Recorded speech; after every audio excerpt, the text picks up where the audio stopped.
മുണ്ടക്കൈ ചൂരൽമല ദുരന്തബാധിതർക്കുള്ള വീടുകളുടെ താക്കോൽ കൈമാറ്റം നാളെ. മുണ്ടക്കൈ ചൂരൽമല ദുരന്തബാധിതർക്കുള്ള സംസ്ഥാന സർക്കാരിന്റെ വയനാട് ടൗൺഷിപ്പ് യാഥാർത്ഥ്യത്തിലേക്ക്. മുണ്ടക്കൈ ചൂരൽമല ദുരന്തബാധിതർക്ക് വേണ്ടി സർക്കാർ ഒരുക്കുന്ന ടൗൺഷിപ്പിലെ 178 വീടുകളുടെ കൈമാറ്റം നാളെ നടക്കും. ടൗൺഷിപ്പിന്റെ ഉദ്ഘാടനവും ഗുണഭോക്താക്കൾക്കുള്ള പട്ടയ വിതരണവും നാളെ മുഖ്യമന്ത്രി പിണറായി വിജയൻ നിർവഹിക്കും. ടൗൺഷിപ്പ് ഉദ്ഘാടനത്തിലേക്ക് ജനങ്ങളെ മുഖ്യമന്ത്രി പിണറായി വിജയൻ ഹൃദയപൂർവ്വം ക്ഷണിച്ചു.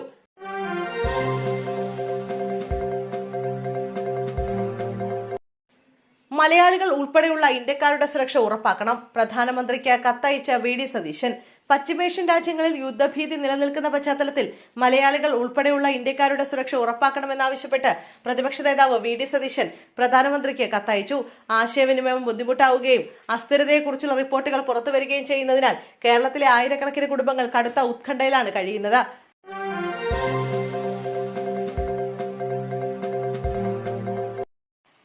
പോലീസിനെതിരായ ആക്രമം ഗൗരവമായി കാണണം. മുൻ DGP. ഭരണകക്ഷിയുടെയും അനുബന്ധ സംഘടനകളുടെയും പ്രവർത്തകർ സംസ്ഥാനത്തെ പോലീസിനെ ആക്രമിക്കുന്ന സംഭവങ്ങൾ കൂടി വരികയാണ്. കഴിഞ്ഞ ദിവസം തിരുവനന്തപുരത്ത് നഗരൂരിലെ സബ് ഇൻസ്പെക്ടറെ DYFI പ്രവർത്തകർ തടഞ്ഞു നിർത്തി തെറിവിളിക്കുകയും ഭീഷണിപ്പെടുത്തുകയും ചെയ്തതാണ് ഏറ്റവും ഒടുവിലത്തേത്. തിരുവനന്തപുരത്ത് ഒരു മാളിൽ വെച്ച് ഒരു പോലീസുകാരനെ SFI പ്രവർത്തകർ മർദ്ദിച്ചത് കഴിഞ്ഞ ആഴ്ചയാണ്. ആദ്യം കേസെടുത്തത് തല്ലുകൊണ്ട പോലീസുകാരനെതിരെയായിരുന്നു. പോലീസിന്റെ ആത്മവീര്യം കെടുത്തുന്ന ഇത്തരം സംഭവങ്ങളെക്കുറിച്ച് സംസാരിക്കുകയായിരുന്നു മുൻ DGP A. Hemachandran IPS.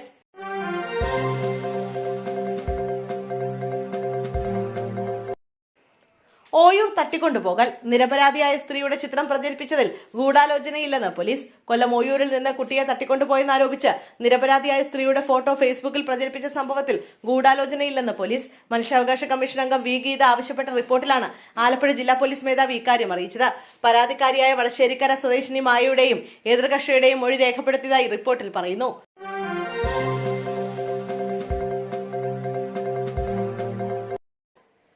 Rakhi വലിച്ചു പൊട്ടിച്ചതിൽ തുടങ്ങിയ പക. BJP പ്രവർത്തകനെ വധിക്കാൻ ശ്രമിച്ച CPM പ്രവർത്തകർക്ക് തടവ് ശിക്ഷ.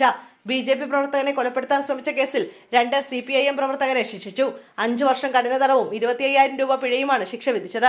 തണ്ണീർമുക്കം പഞ്ചായത്ത് 7-ാം വാർഡിൽ പുത്രക്കരിയിൽ ബാബുരാജിനെ ആക്രമിച്ച് കൊലപ്പെടുത്താൻ ശ്രമിച്ച കേസിൽ ഇതേ പ്രദേശത്തെ CPM പ്രവർത്തകരായ ദേവസ്വം കരിയൽ വീട്ടിൽ അഖിൽ, വിഷ്ണു എന്നിവരെയാണ് ശിക്ഷിച്ചത്. ആലപ്പുഴ ജില്ലാ അഡീഷണൽ സെഷൻസ് കോടതി 3 ജഡ്ജി H. ഷുഹൈബാണ് ശിക്ഷ വിധിച്ചത്.